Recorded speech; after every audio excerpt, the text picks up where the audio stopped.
My name is Christine Curry, and I'm the Iowa Outreach Coordinator of the Upper Mississippi River Initiative, UMRI.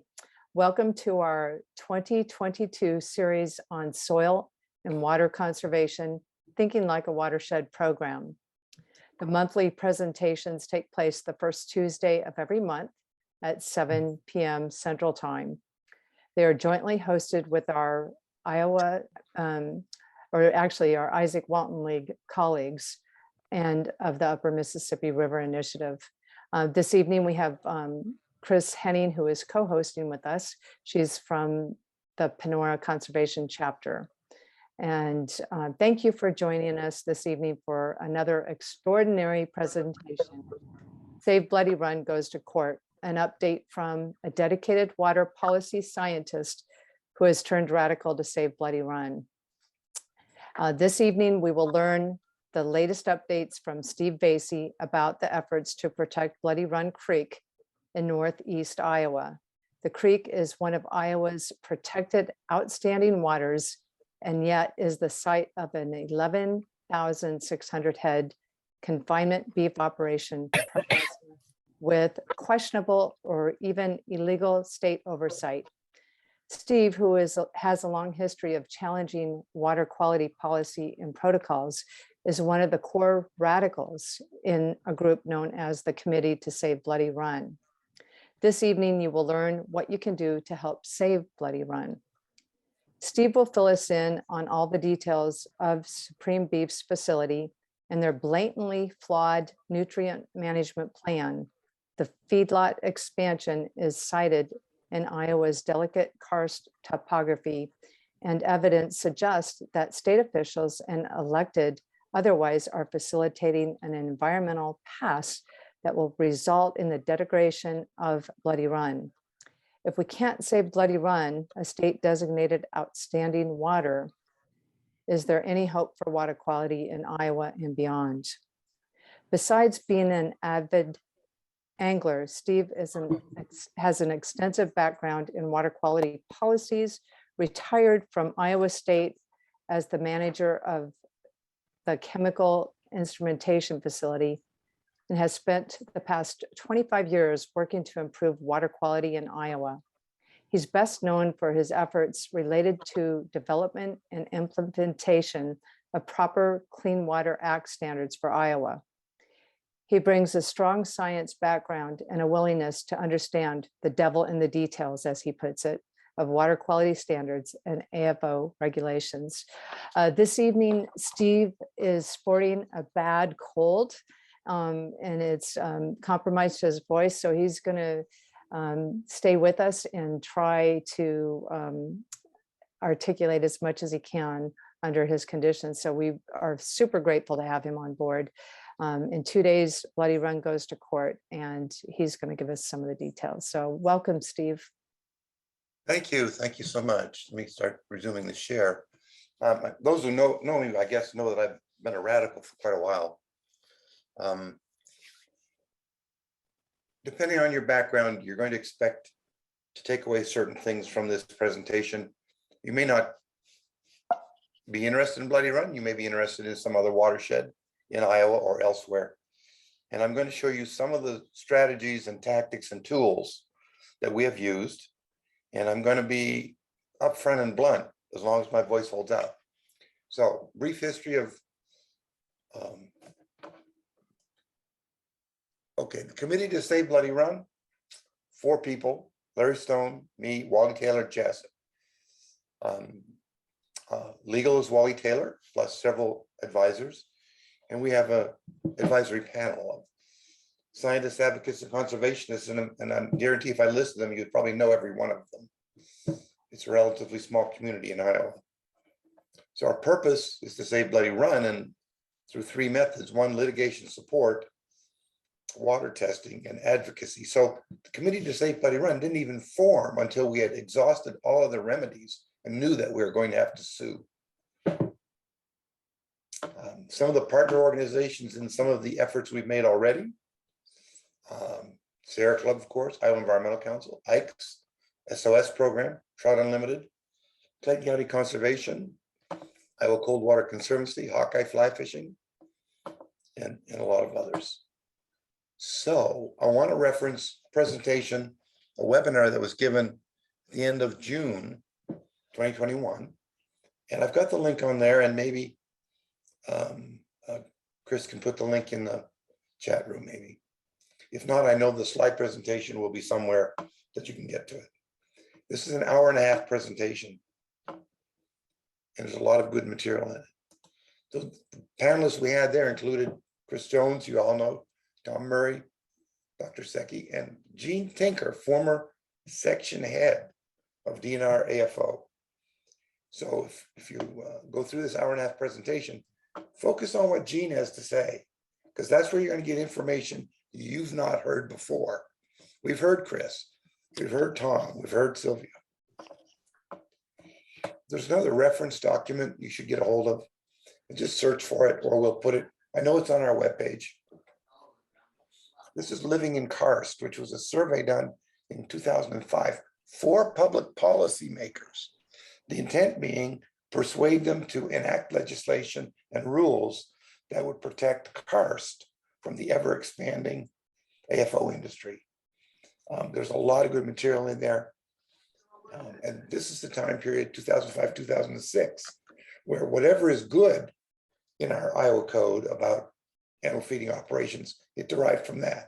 The problem we have is it's not implemented, it's been changed, and there's too many loopholes.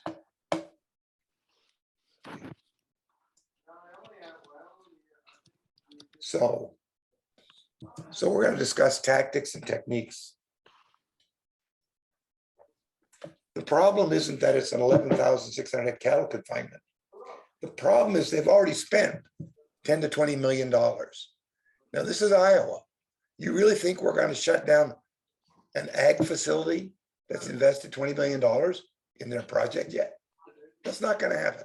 Solution. There is no solution. Don't think there is. There are tactics and actions we can take that may drive towards a better outcome, but they may not. And victory will be prophylactic. Just the struggle will prevent the next one and the next one and the next one from trying to locate up in Northeast Iowa. That's what we did with French Creek in 1999. And that's what we're doing here. We may have an outcome that we think is victorious, but if not, we hope that this will lead to more changes in rules and laws and will deter the similar kind of thing. So truths. DNR staff do the right thing until they're told not to. And then they don't do the right thing anymore. And that's what's happened here. And for administrators, the big lie is defended by using a bunch of small lies. And you have to fight the small lies, or you don't even get a shot at the big lie. And power, politics, and money are the same thing. And in this particular situation, it is Senator Zumba, whose son-in-law is part owner of the facility. That is why we have this facility has reached the stage it has. Now, one of the conundrums is many things we expose with the DNR permit and plan approvals for Supreme Beef turn out to be endemic. And if they admit mistakes, that could ripple, because they've been doing the same mistakes over and over again. Now, the only way we can address that and to break their protocols is through advocacy, new rulemaking and new laws, because they've already decided they're going to do it a certain way, even if it's wrong. And that's what we're finding with this. Now we get to this wonderful video produced by Marcus. Play this. Some places are special. Bloody Run Creek is one of the best trout streams we have, and one of only 32 streams designated an outstanding Iowa water.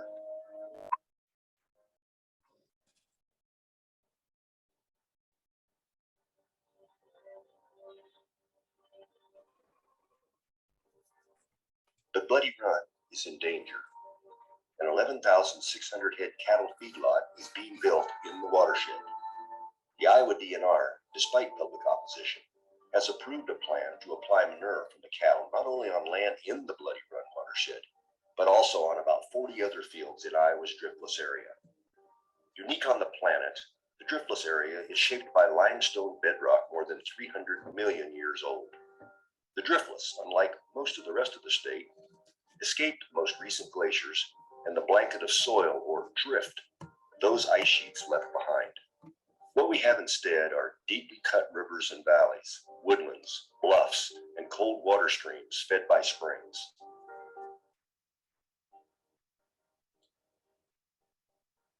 Brown trout reproduce in Bloody Run, and the DNR stocks rainbow trout.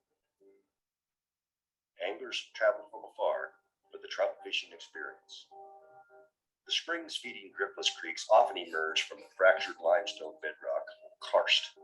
The cracks in the limestone allow surface water to enter the bedrock or even the groundwater. Sinkholes can form without warning when water dissolves the limestone, and the bedrock and land surface collapse. The Committee to Save Bloody Run disputes the process by which the DNR approves the manure management plan. Their action, which was politically motivated and devoid of reason, cannot go unchallenged.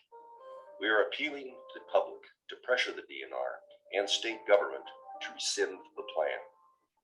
Our rugged scenic topography with diverse plant and animal life attracts many visitors to paddle the rivers, photograph the blufflands, and fish in the trout streams. The driftless area deserves more recognition and better protection.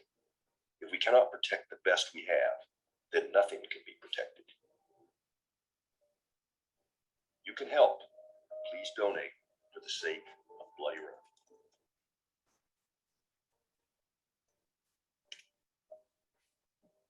SaveBloodyRun.org.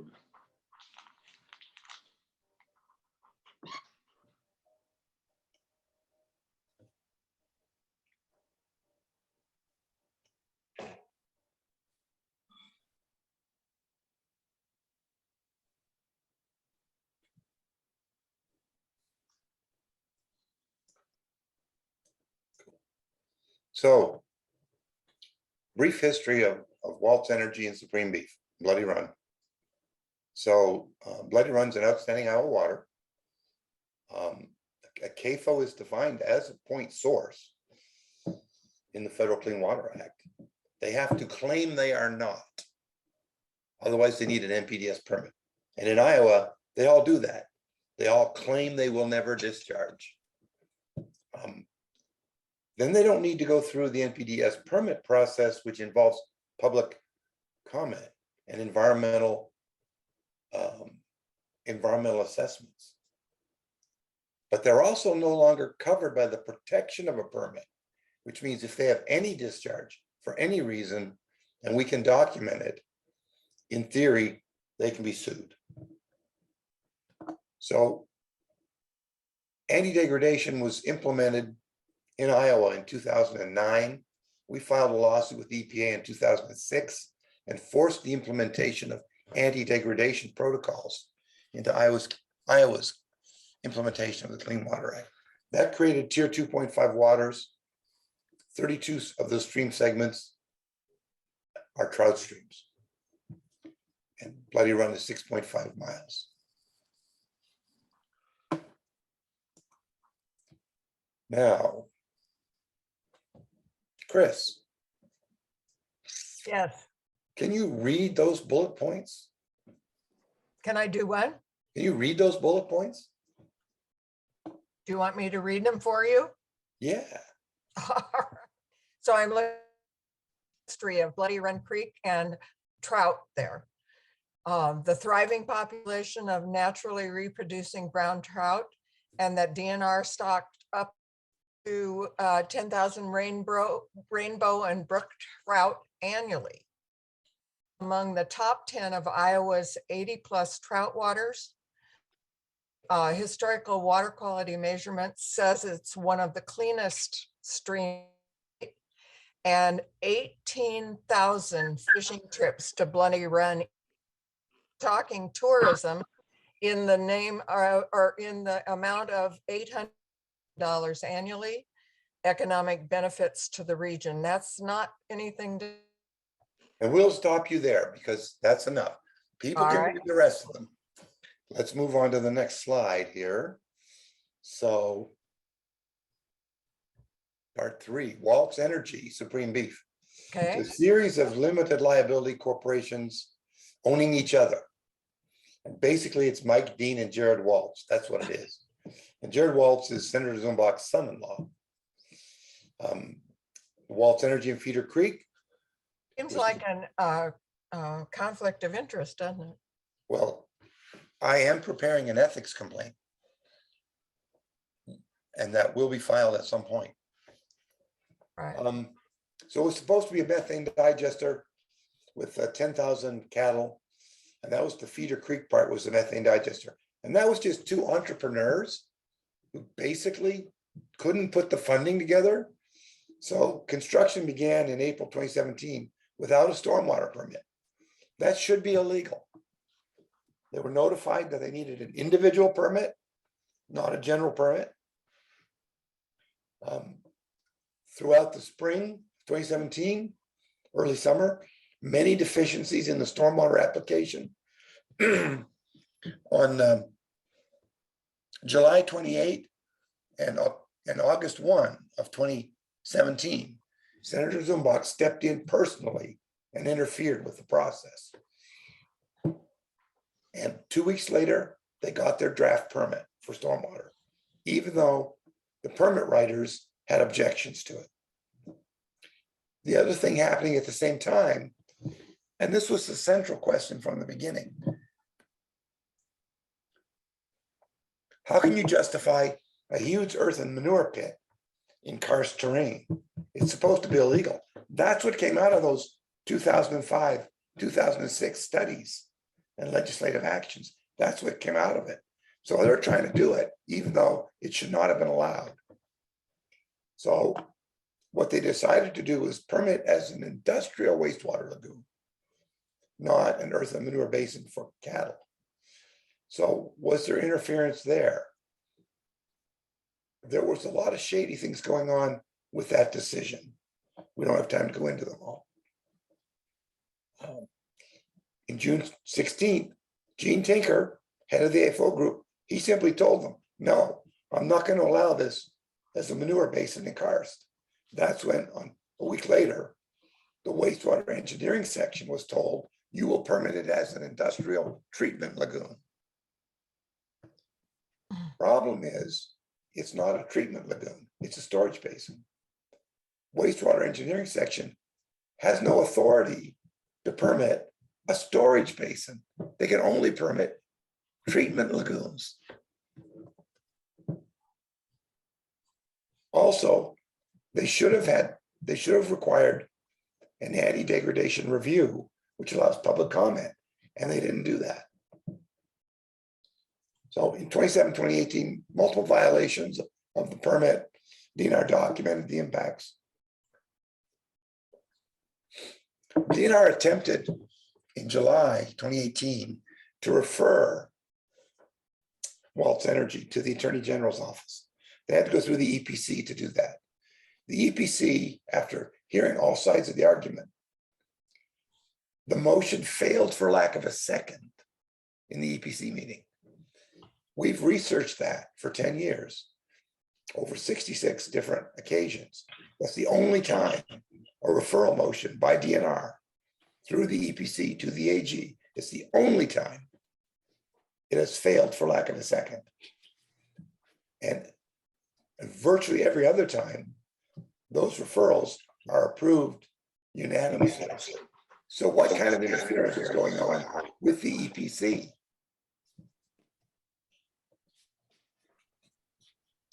So Feeder Creek, those entrepreneurs who couldn't get the funding for the methane digester part, they were dumped in 2019 by court order, litigation.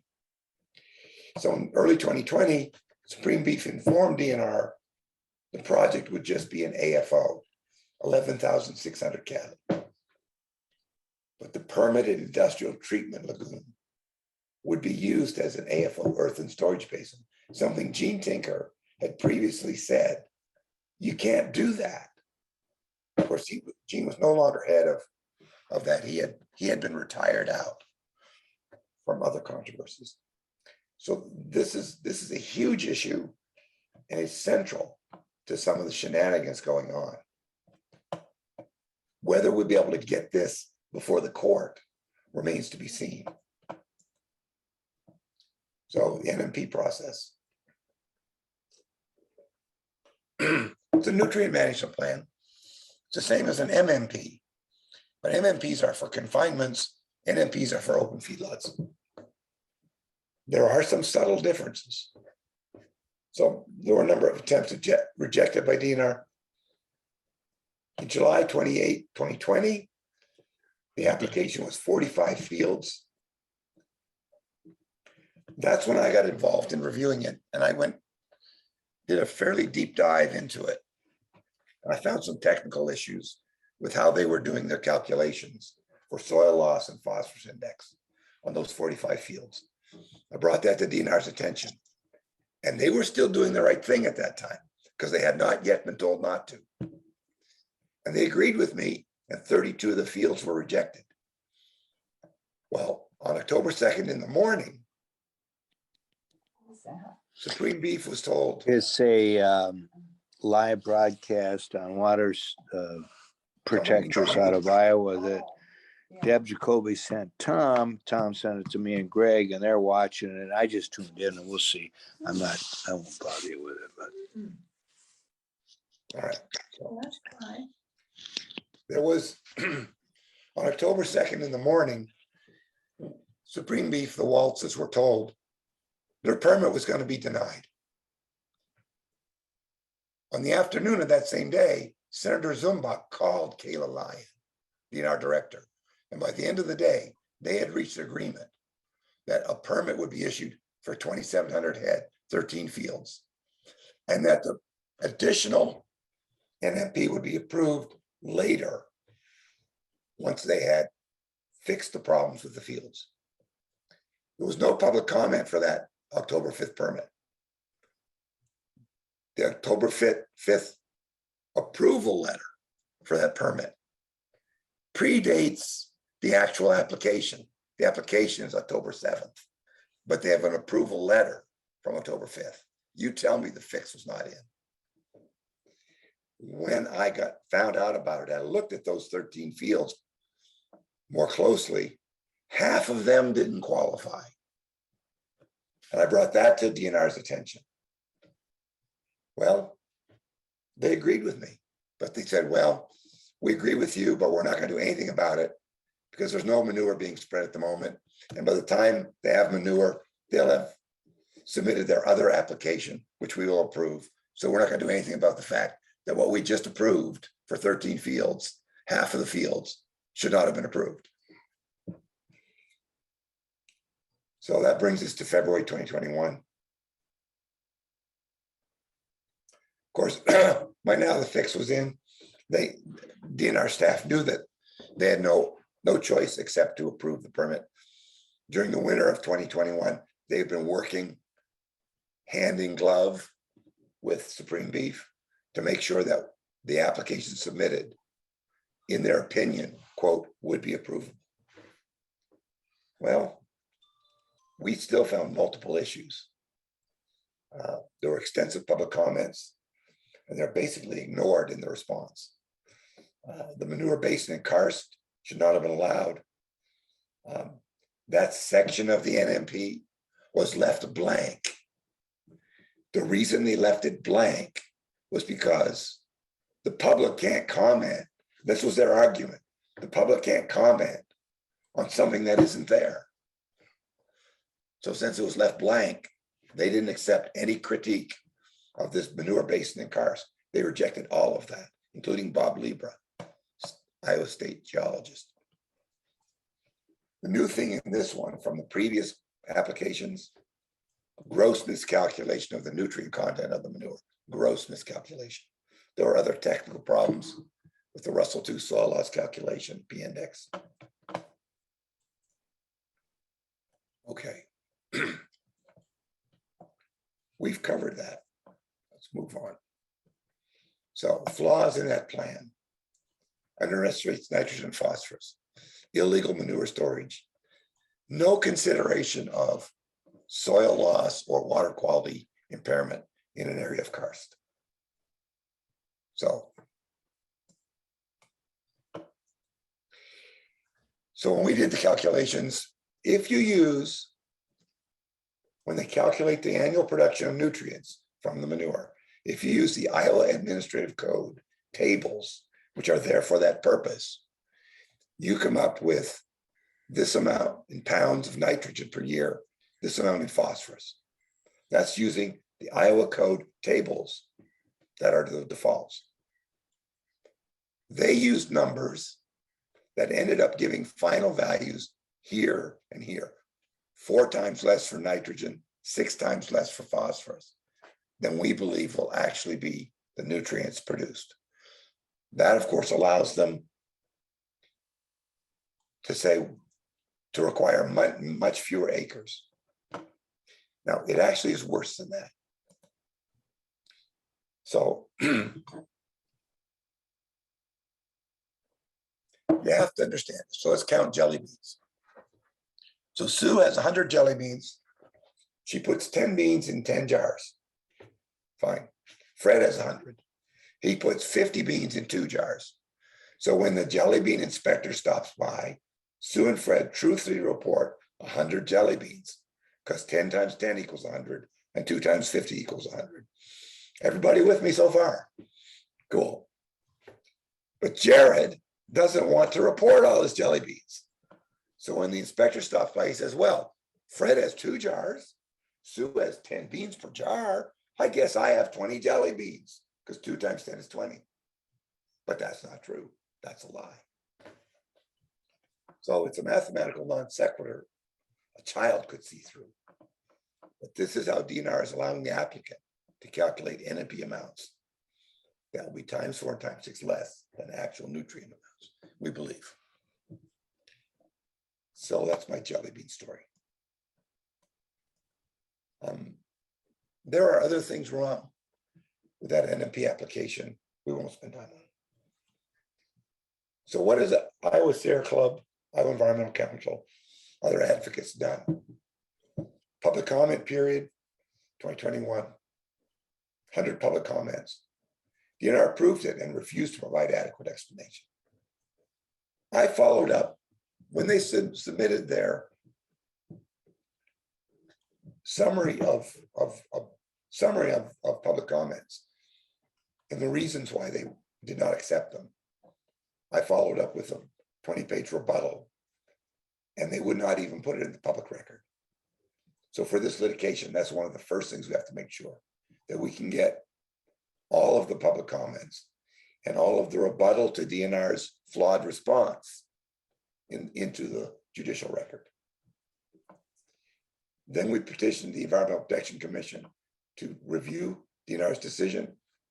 They dismissed that petition without review. Then we had 47 organizations sign on to a request to Director Kayla Lyon to use the director's discretion rule, which is in the Iowa Administrative Code. It's been in there since 2006, which will allow her to do a special assessment and consider environmental concerns. Well, she dismissed that petition without even reviewing it. She simply said, I don't have that authority. Well, she does. So that prompted the Administrative Procedures Act legal challenge by Sierra Club, October 2021. DNR is violated or did not enforce their own rules. Trout Unlimited is joining as an intervener, and the motion to dismiss hearing is in 2 days. I'll go a bit more quickly. Water testing. 6 components of water testing. So, Christine, can you read those 6 components? Sure. So professional continuous monitoring of BRC at Highway 18 Bridge, USGS implemented via IIHR. Professional benthic macroinvertebrate study of BRC near Bilal Falls, I don't know if I said that correctly, ISHL via donations, volunteer Save Our Streams, known as SOS Chemistry and Physical Monitoring at 25 sites, BRC and 5 other watersheds, volunteer SOS benthic macroinvertebrate study at 6 sites, BRC and 3 other watersheds, volunteer storm-related sampling for NH3 bacteria at 10 sites analyzed at Iowa State Hydraulic Lab, automated runoff first flush sampling at 3 sites not yet implemented. Great, thank you. So this is Mike Birmingham doing the professional benthic study at Bloody Run Creek below Beulah Falls. We have those results back. It scored 5.7 on a scale of 1 to 10. That's not a great score. French Creek is currently scoring around 7, and in its heyday was scoring about 8. So this is the map of all of our testing sites. I won't spend a lot of time. You can see the manure disposal fields on there and all of the different watershed sites where we sampled. This is what we put in our, when we did our emergency sampling, we found high E. coli and ammonia at a number of sites. These were after rain events. After this rain event and this rain event. The E. coli was 44,000, 24,000. Ammonia was detectable. That means you have manure in the stream. That's what that means. So we filed a complaint with DNR at those sites. And we just got the results back, and DNR has rejected our complaint. No surprise there. So this is where we were. So this is one of the sites that had very high E. coli and ammonia. See, it drains all this area.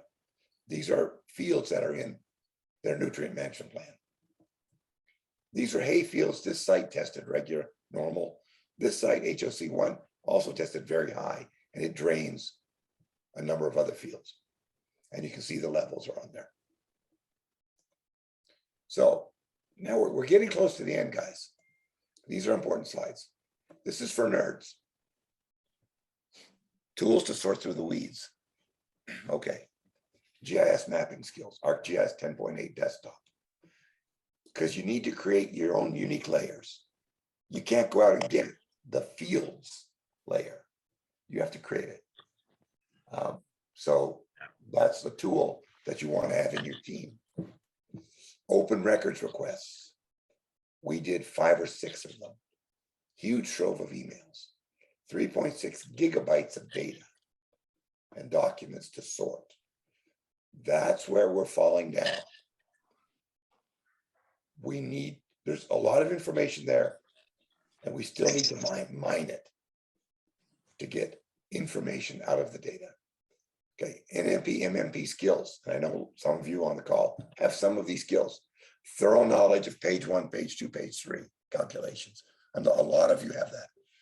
But the Russell 2 calculations and the P-index calculations, most of you don't have that knowledge.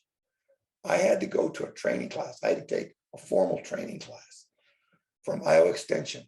Same guy who teaches everybody else, all the field farm service agency guys, the right plans, same guy. And I had to go to that level in order to find the flaws in their Russell 2 calculations and their P-index calculations. And many of those flaws are systemic, not just Supreme Beef. No. They're making the mistake over and over and over again. So also, someone in your group needs to be able to mine the Iowa Code and Iowa Administrative Code skills.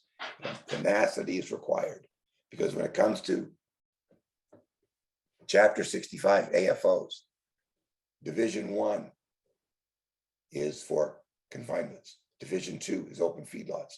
Division 3 is truck wash. There's a huge interconnection between those sections. They keep referencing back and forth from one to the other. But when you flowchart it out, you find, oh, stuff that we thought should have been there is not there, or stuff that is there shouldn't be there. So you have to go and dig into those. And then there are, of course, the DNR databases, both for the wastewater engineering section as a database for their engineering permits.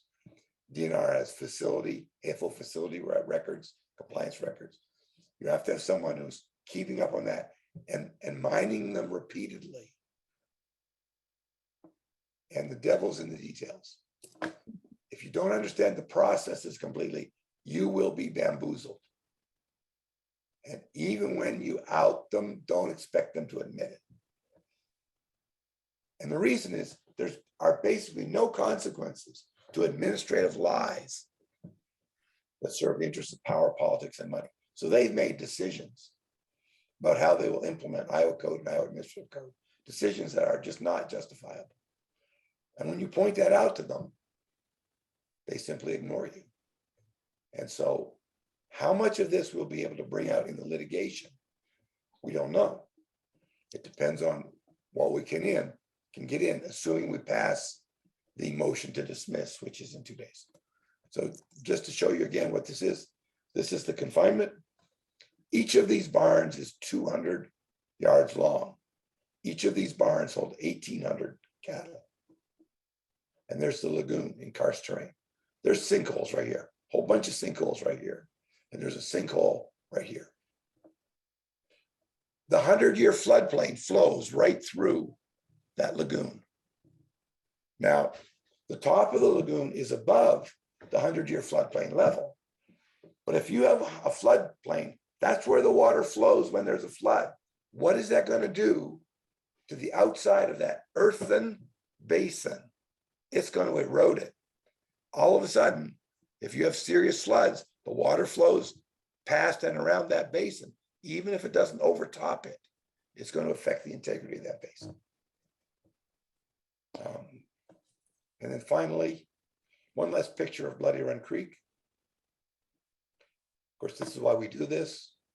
And depending on what level of success we have with Supreme Beef, we certainly believe we have created enough exposure that it should deter other operations of this sort in the vicinity, at least for a while. Steve, we are so grateful for you. I just want to thank you personally for all your efforts. People like you, we know so many are retired, and you're spending all your retirement time advocating and fighting for these kind of issues. And I'm so grateful to have people like you in Iowa. It's just amazing. And I want to thank you and others for all the donations and the time that you've spent. Mike Delaney, I have to say a shout out for him. He has sold over $2,000 worth of t-shirts on Save Bloody Run for support for this effort. David Thorson is on. He is a climate advocate and a photographer and just an amazing individual. And he came and did footage and photography for this effort. I have other friends who have contributed artwork and hours of their time, and several others. So there's definitely ways you can get involved, and I'll give this back to Steve, but I just wanted to say thank you. Okay. Well, I appreciate that. There's a lot of people involved in this, and there are lessons to be learned in every one of these efforts, and we've all been through them. There are lessons to be learned. I really thank you, Steve, for showing us, telling us about some of the lessons that we can learn. I've put in the chat several times pieces of what we can do to help, showing our support, so forth and so on. We have a great question here from Carolyn, and she, like I am, are far from Bloody Run Creek. Those barns, are they built? And it looks like they are. Are there cows in any of them? We just heard a report of some 200 cows going in, possibly to this pre-existing barn. We're not sure. The So large are barns, these recently. are these other big barns proposed and not built yet? they're all built. What you They're see is all built. all finished, Mhm. And They're- the lagoon is there. and the lagoon is right there. Okay. Carolyn, did that get it? Okay. Thank you, Steve. Thank you so much for all your work. It looks to me like a treasure well worth saving. Yeah. We have Steve, as you know, we've been working in Squirrel Hollow too, because Chris Henning's neighborhood has a small confinement that's popped up recently, and it's under the radar because it's a nursery, and all the flow from that nursery will definitely affect this area of Squirrel Hollow. So we've been following the things that you've learned and your protocols, and developing an SOS team to monitor the waterways going into that. But you are a model. Looks like Neil Hamilton has his hand up for a Yes, question. he does. And I've got another question for Carolyn after that. So go Okay. ahead. Thank you, Neil? Christine and Chris, and Steve, thank you for the presentation. My question is that early in this process, I had a DNR person explain to me about how this was being treated not as a confinement facility, but instead as an open feedlot, because a portion of the buildings didn't have the roofs on them. But looking at the picture, it looks like they're all entirely roofed. So can you speak to this issue of whether it's a confinement facility or a quote open feedlot, and how that affects the regulatory process? Yes, Neil, it is defined in Iowa code as an open feedlot. It is constructed to meet the definition within Iowa code. I can't explain it because it makes no sense. Now, what I will tell you is in Iowa code, the definition of an open feedlot structures. This earthen storage lagoon is not an open feedlot structure. By definition, it is not specifically excluded in definition as being part of an open feedlot operation. So that raises the question, should this be treated as a confinement earthen manure basin, at which point it needed to have a construction permit and public review. So there's all kinds of quirks in Iowa code. And Neil, I'd love to send you an email with a couple of questions if you don't mind, because I'm seeing things that I don't understand and I don't know what the meaning is. But if this cannot be considered an open feedlot structure, then it should have had to go through the master matrix process. It should have required public comment. And by the way, even as an industrial wastewater facility, they are required. It's so strange. They are required in reviewing an application to consider the anti-degradation review. And an anti-degradation review has to have public comment. But they don't require the anti-degradation review as part of the permit application. So how can they not require it as part of the permit application, but then be required to consider it as they evaluate the permit application? These are the kind of crazy things we're coming up against in the Iowa code. Thanks for that answer, Steve. I'm sure that Neil would like to hear from you. And we do have emails of all of those of you who've registered, which is all of you on this call. So unless you don't want to hear from us, we'll send you copies of this, and we'll let Steve have copies of your email addresses. If you don't want that, put it in the chat. I have two more questions, I think, here from Carolyn again. What's next if the motion is denied? And Steve, also, both of these from Carolyn Van Schaik from Minnesota. What's your sense of the judge on Thursday? And then how many feet of soils and what kind of liner lie beneath that lagoon? About the judge, I know nothing about the judge. What will happen if the motion to dismiss is approved by the judge? We will have some recourse with EPA based upon the manure discharges we think we've documented.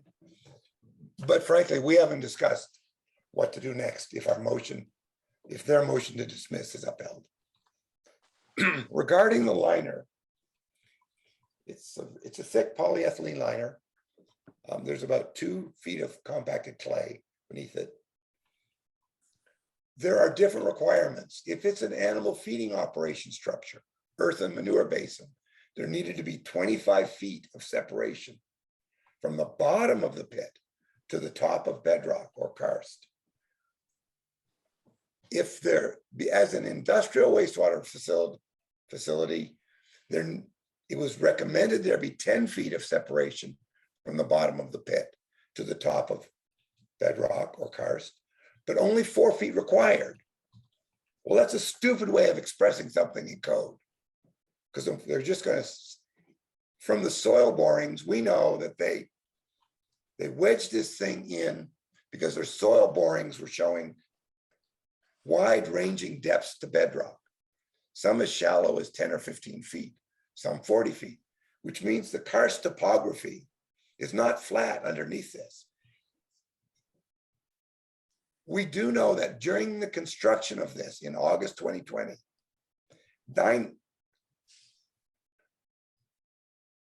dynamiting occurred. This was 2021, August 2021. They were dynamiting as part of excavation, and they were hauling out huge chunks of bedrock. So a complaint was lodged. Field Office 1 staff registered the complaint. And then they noted, they said, we're going to pass this on to the wastewater engineering section because they issued the permit.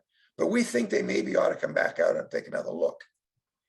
So Field Office 1 staff, whether they're genuinely concerned or just doing a cover your ass memo, they wanted it on the record that they were concerned still about an earthen lagoon in karst terrain, which is illegal in Iowa code.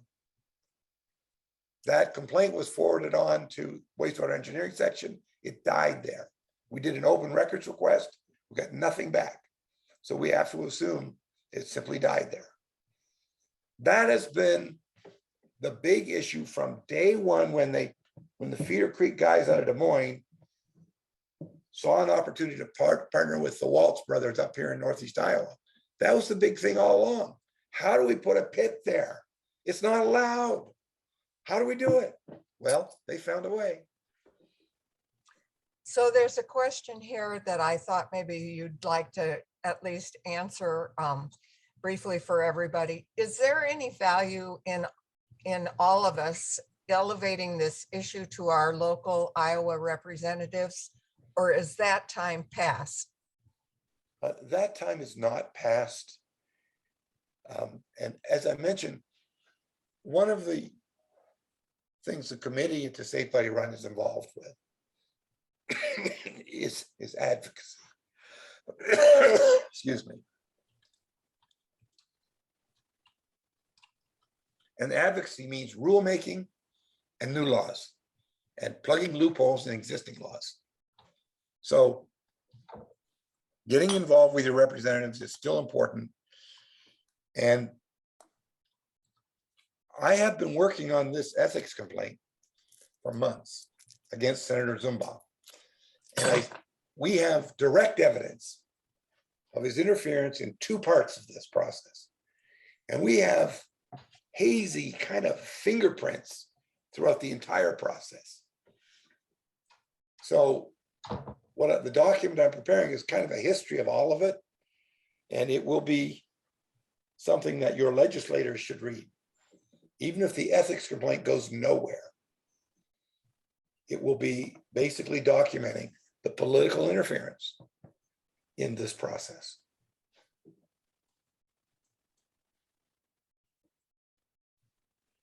Thank you. There's another comment, Thomas Goodman, from an on-site with Iowa EPA water quality engineer in 2000. I mean, this is information that's been out there a while, a long while. In this karst landscape, surface water becomes groundwater in 90 minutes. Yeah. In 90 minutes. Yeah. Senator Claire Chelsea is on this particular call. Senator, would you mind sharing your senatorial email into the chat, please? We're going to save these chats. Anybody else who has some connection that I haven't noticed, Christine and I are trying to notice who's what and whatever, but I don't know lots of you. And if there's anything you can think that you can do to help, would you make us a note so that we can make sure that we get all of this information to all of the people who need it? Yeah, and we will be, and I will be, linking this to a YouTube video, and we will send that out to everybody who was part of this. And if you'd like to share that, that would be great. So. Okay, thanks, Christine. One other question from Carolyn, but could Steve please say what Thursday's motion to deny actually means? Does it mean that they would deny that permit? The motion to dismiss. Oh, it's a motion to dismiss. Right, and that's pro forma when a lawsuit is filed. The people you're suing generally say, we don't think, well, in this case, it's DNR is saying, we don't believe Sierra Club has standing.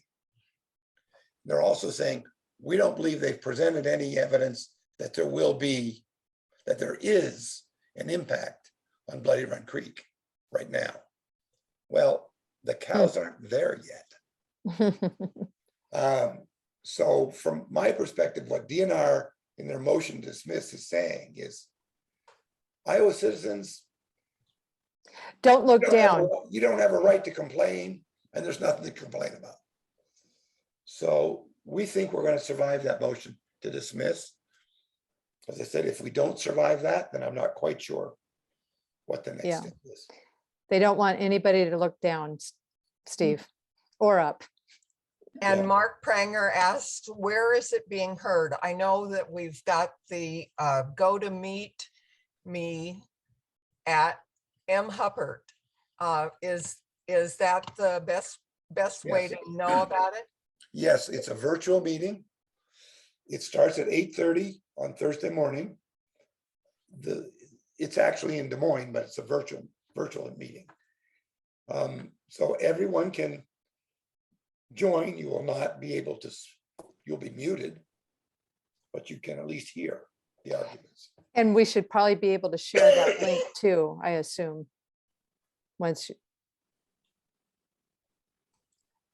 So That I'm going to put that link in here again.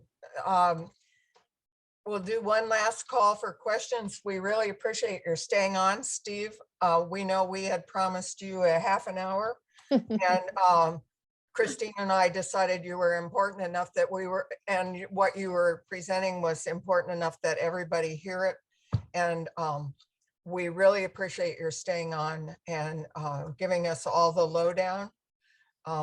All of you, if you can support the court proceedings, 8:30 p.m. and that link. Christine, I'll turn it back to you. Okay, yeah, I would say, go ahead and can this slide presentation be emailed to, yes, if Steve's okay with that. Steve, are you okay with sharing your PowerPoint? Sure, absolutely. Okay, so everybody that's on this Zoom, we will send you a link to the presentation. It'll be a YouTube link. And I will also include Steve's slide presentation as well, and a reminder about everything that you saw. And yes, I will give you Mike Delaney's email about the Bloody Run t-shirts too, and where they can be located. Thank you And- so very much for coming and allowing me to make this presentation.